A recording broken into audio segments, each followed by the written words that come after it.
15 अगस्त को ट्रंप और पुतिन की अलास्का में मुलाकात होनी है, लेकिन इस मीटिंग से पहले यूक्रेन और यूरोप ने महायुद्ध का सायरन बजा दिया। यूक्रेन के राष्ट्रपति जेलेंस्की ने युद्ध विराम के लिए अपनी शर्तों का ऐलान कर दिया, तो यूरोपीय संघ ने यूक्रेन का समर्थन कर दिया। जेलेंस्की ने अमेरिकी राष्ट्रपति ट्रंप के सामने शर्त रख दी, वार्ता में यूक्रेन को भागीदार बनाया जाए, साथ ही यूक्रेन अपनी 1 इंच जमीन भी रूस को नहीं देगा। इसका मतलब क्या हुआ? मतलब बिल्कुल साफ है कि सीज फायर को लेकर होने वाली बैठक में जेलेंस्की ने पेंच फंसा दिया, क्योंकि पुतिन अपनी शर्तों पर ही युद्ध विराम के लिए तैयार होंगे। तो क्या यूरोप और यूक्रेन का महागठबंधन अब बन जाएगा महायुद्ध, वर्ल्ड वॉर का कारण?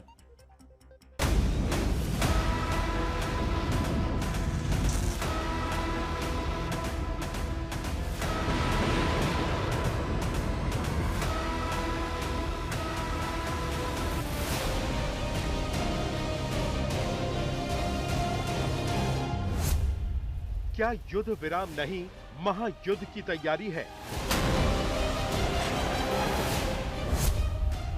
यूक्रेन और यूरोप की पुतिन को सीधी धमकी।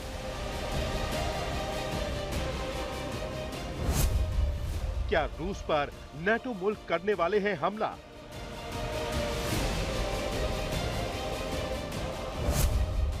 क्या शांति नहीं, रूस की हार चाहता है यूरोप?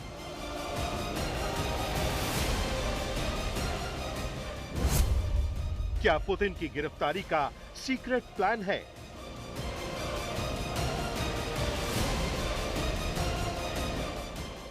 रूस यूक्रेन में हवाई हमलों के बीच 15 अगस्त को अमेरिकी राष्ट्रपति ट्रंप और पुतिन की मुलाकात होनी है। पुतिन ने युद्ध विराम के लिए अपनी शर्तों का ऐलान पहले ही कर रखा है। युद्ध विराम की वही शर्तें जिन्होंने यूरोप बनाम रूस की जंग की घंटी बजा दी है, क्योंकि यूक्रेन के राष्ट्रपति जेलेंस्की ने खुल्लम खुल्ला धमकी दे दी है कि 1 इंच जमीन भी नहीं छोड़ेगा यूक्रेन। यूक्रेन की धमकी को यूरोपियन यूनियन ने बिना शर्त के समर्थन दे दिया है, यानी ट्रंप के सीज फायर प्लान में पलीता लगा दिया। अब सवाल यही है कि जेलेंस्की और यूरोपियन यूनियन के गठजोड़ का तोड़ ट्रंप कैसे निकालेंगे? क्या मुलाकात से पहले ही युद्ध विराम की बची हुई संभावना करीब करीब खत्म हो चुकी है? मुंह में युद्ध विराम, क्या दिमाग में कुछ और है?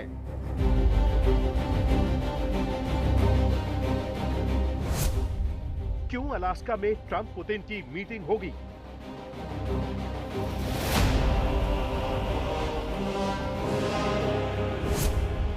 क्या पुतिन को किसी अनहोनी का डर है?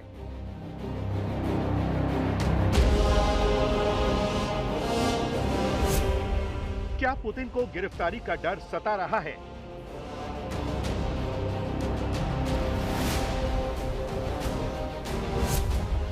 क्या युद्ध विराम नहीं, महायुद्ध चाहता है यूक्रेन?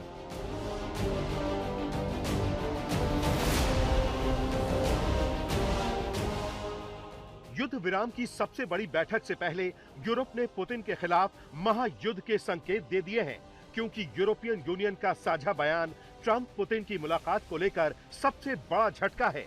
यूरोपियन यूनियन ने युद्ध विराम को लेकर पुतिन की शर्तों को सिरे से खारिज कर दिया है। बयान में कहा गया है कि अंतर्राष्ट्रीय सीमाओं को ताकत के दम पर नहीं बदला जा सकता। यूक्रेन को अपने भविष्य का फैसला करने की आजादी है। यूरोपियन यूनियन यूक्रेन को कूटनीतिक, सैन्य और वित्तीय समर्थन देना जारी रखेगा।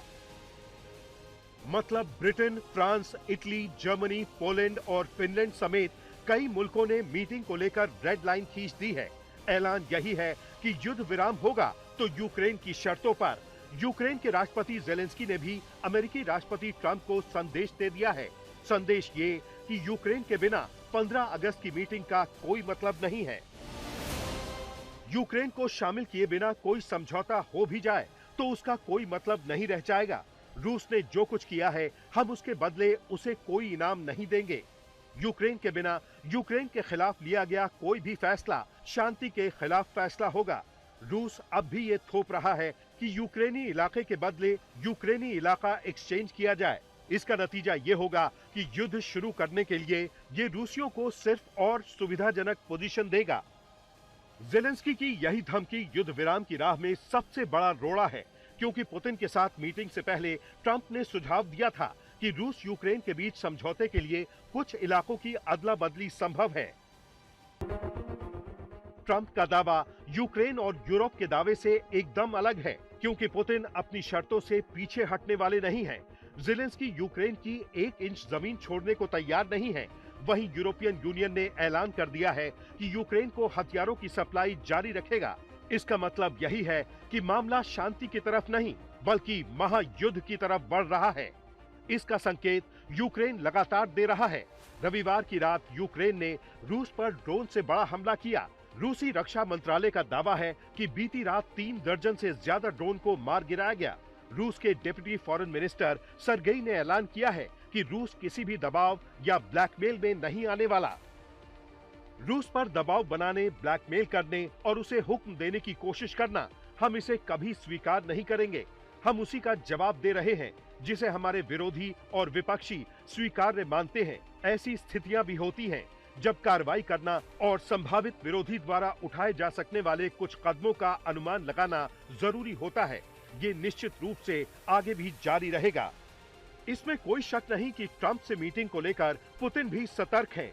मीटिंग अलास्का में होगी, ये भी इसी रणनीति का हिस्सा है, क्योंकि यूक्रेन चाहता था कि मीटिंग यूरोप में हो, जबकि पुतिन चाहते थे कि बैठक यूएई में हो। आखिरकार अलास्का को चुना गया। अलास्का को मीटिंग के लिए चुना गया, इसकी कई वजह हैं। दरअसल पुतिन के खिलाफ अंतर्राष्ट्रीय आपराधिक न्यायालय ने गिरफ्तारी का वारंट जारी कर रखा है। अगर मीटिंग के लिए पुतिन किसी ऐसे मुल्क में जाते हैं जो आईसीसी का सदस्य है, तो उनकी गिरफ्तारी हो सकती है। रूस के डिफेंस एक्सपर्ट मानते हैं कि यूरोप में मीटिंग के पीछे बड़ा षड्यंत्र हो सकता था, क्योंकि यूरोप के कई मुल्क आईसीसी के सदस्य हैं। ऐसे में पुतिन की गिरफ्तारी संभव थी, लिहाजा रूस ने यूक्रेन में मीटिंग को खारिज कर दिया। यही वजह है कि मीटिंग के लिए अलास्का को चुना गया, क्योंकि अमेरिका आईसीसी का सदस्य नहीं है। दूसरी तरफ अलास्का रूस से सिर्फ 88 किलोमीटर दूर है। पुतिन के लिए यहाँ पर जाना सबसे मुफीद है। बड़ी बात यह है कि अलास्का से रूस के सबसे करीबी मिलिट्री बेस सिर्फ 80 से 100 किलोमीटर की दूरी पर हैं। यानी पुतिन के साथ किसी भी तरह की अनहोनी से निपटने के लिए रूस तैयार है। माना जा रहा है कि मीटिंग से पहले ही रूस यूक्रेन युद्ध और भीषण हो सकता है। ट्रंप के साथ पुतिन की मीटिंग फिक्स होने के बाद भी यूक्रेन की तरफ से लगातार हवाई हमले जारी हैं। ये हमले बताते हैं कि ज़ेलेंस्की और यूरोप के कई मुल्क ट्रंप और पुतिन की मुलाकात के खिलाफ हैं। अब देखना यही है कि ट्रंप और पुतिन की मुलाकात से कोई नतीजा नहीं निकला तो क्या होगा। डिफेंस एक्सपर्ट मानते हैं कि यूरोप और यूक्रेन की बयानबाजी से यही संकेत निकल रहे हैं कि युद्ध विराम की संभावना कम है। लिहाजा महायुद्ध की स्क्रिप्ट यूरोप और यूक्रेन ने लिख दी है। अगर वार्ता असफल रही तो रूस अमेरिका के रिश्तों में तनाव बढ़ेगा और ऐसे में रूस की तरफ से यूरोप पर हमले का खतरा बढ़ जाएगा। यानी रूस यूक्रेन युद्ध शांति की तरफ नहीं, बल्कि महायुद्ध की तरफ बढ़ रहा है। आज तक ब्यूरो।